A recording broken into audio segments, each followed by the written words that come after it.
Now to the upcoming election, which isn't really a choice between the Liberal and Labor parties, it's a choice between a Liberal National Coalition and a Labor Greens coalition. Labor may not be in a formal alliance with the Greens, but they are very much reliant on the far left party of simpletons and socialists. Labor cannot win without Greens preferences and will struggle to pass legislation without the votes of Greens senators in the upper house. In the event of a hung parliament, Labor will need the Greens to form government, or the fake independents who may as well be in the Greens.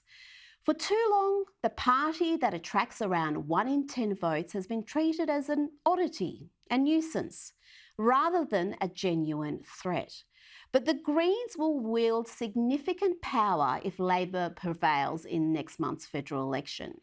And they are not just reckless ideologues with simplistic ideas. They are a clear and present danger to Australia's economic and national security.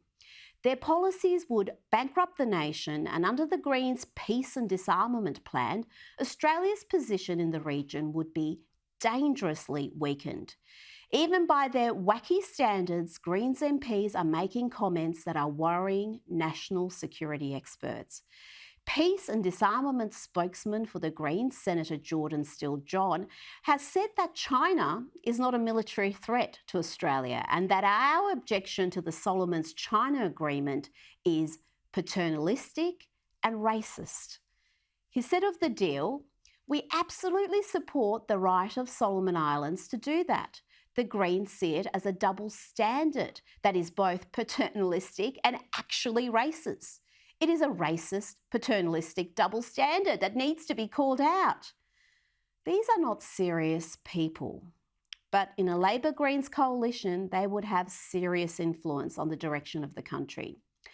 That has seen alarm bells ring among security experts, including those at the Australian Strategic Policy Institute, with Executive Director Peter Jennings labelling the positions advocated by the Greens as insane and a dangerous fantasyland approach.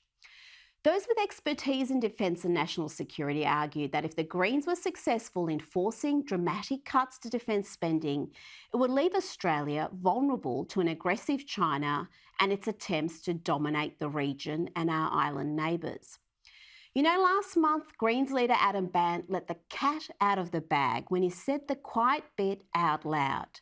He revealed that his party would demand a raft of policy outcomes for backing Labor in the case of a hung parliament. Voters should be well aware that a vote for Labor is a vote for the Greens. I'll be speaking to senior analysts with the Australian Strategic Policy Institute shortly about the Greens' dangerous policies.